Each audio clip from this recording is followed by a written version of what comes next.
শেষ অবস্থানটা সুনির্দিষ্টভাবে আমাদের কাছে এভাবে তথ্য নাই। আমরা নানাভাবে আমাদের তদন্তকারী অফিসাররা, আমাদের গোয়েন্দারা চেষ্টা করে যাচ্ছে। আর যেটা আপনি বলেছেন যে উনি সে আসামি বর্ডার পার হয়ে চলে গেছে কিনা, এই বিষয়টা আমাদের কাছে সুনির্দিষ্ট তথ্য আমরা এখনো কনফার্ম হতে পারিনি যে সে হয়ে চলে গেছে। এটা একটা হতে পারে, এটা একটা অনেক সময় অপরাধীরা নানা ধরনের তথ্য দিয়ে, বিভ্রান্তিকর তথ্য দিয়ে নিজেদের অবস্থানটা গোপন করারও প্রয়াস চালাতে পারে, সেরকম একটা প্রচেষ্টা হতে পারে।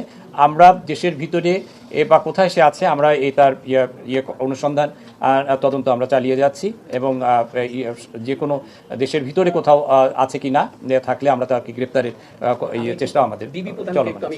স্যার যেটা বললেন এটি আমি রিপিট করতেছি, এরকম কোনো সুনির্দিষ্ট তথ্য নাই। আপনারা যেরকম মিডিয়া এবং বিভিন্ন সোর্স থেকে জানতেছেন, এরকম আমাদের কাছে অনেক রকম তথ্য আসছে। তদন্তের সাথে আমরা সবগুলো তথ্যই যাচাই বাছাই করতেছি।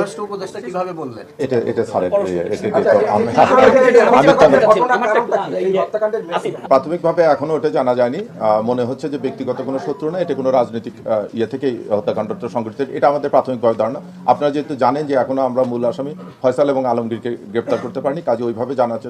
এখন ঘটনাটা যে ঘটেছে, এই ঘটনা সংশ্লিষ্ট তাকে আশ্রয় প্রশ্রয়দাতা, তাদের অস্ত্র পজিশনে রাখা, এই সমস্ত আসামিকে আমরা জিজ্ঞাসাবাদ করে এটি আমরা তদন্তের না সিরিয়াসলি নিয়ে এই ঘটনা সংক্রান্তে 10 জনকে গ্রেপ্তার করা হয়েছে। যে ব্যবহৃত মোটরসাইকেল উদ্ধার করা হয়েছে, তারপরে গুলি যে আর্মস ব্যবহার হয়েছে সেই আর্মস ব্যবহার করে চলেছে, এবং আমরা প্রতিনিয়ত যেখানে সম্ভাব্য, যেখানে জানতে পারতেছি যে আসামিদের অবস্থান সেখানে আমরা অভিযান পরিচালনা করতেছি। এটা এতগুলো এজেন্সি আপনারা দেখছেন যে আজকে আমরা এতগুলো এজেন্সি বসেছি, এবং ঘটনার শুরুর থেকে কিন্তু আমরা সর্বাত্মকভাবে সবাই মাঠে ছিলাম। কাজে আপনি যেটা বলতেছেন যে এটা সরকার গুরুত্ব দেয়নি, এই কথাটা মনে হয় আমরা এটাও মাথায় নিচ্ছি নিয়ে আমরা না এখন এটা তো বলো এটা তদন্তাধীন বিষয়। এরকম আপনি যেটা বললেন যে ভারত থেকে ছুটে, আবার ফেসবুকে এটাও দেখলাম যে সে ঢাকা শহরের এক জায়গায় আছে, বিভিন্ন তথ্য আসতেছে। তার তদন্তের স্বার্থে যেহেতু এটা আমরা সর্বাধিক গুরুত্ব দিয়ে বসতেছি, আমরা সবগুলো খুঁজতেছি, সবগুলো যে সম্ভাবনা আছে সবগুলো সম্ভাবনায় আমরা দেখতেছি। এটা তো একটা বড় তদন্তাধীন বিষয় যে উনি ওখানে কিভাবে আসলো, এরকম একজন ক্যান্ডিডেট, উনি একজন এত পপুলার একজন ব্যক্তি, এতে কোনো টাইম ফ্রেম দেওয়া যাবে না, এটা কোনো টাইম ফ্রেম দেওয়া যাবে না, আমরা সর্বোচ্চ গুরুত্ব দিয়ে করতেছি। এটা আপনারা বলতে পারবেন ব্যর্থ আছে কিনা, আমরা আমাদের কিন্তু সর্বোচ্চ প্রচেষ্টা অব্যাহত রেখেছি। আমাদের আইন শৃঙ্খলা বাহিনীর যে অর্গানগুলো, আমাদের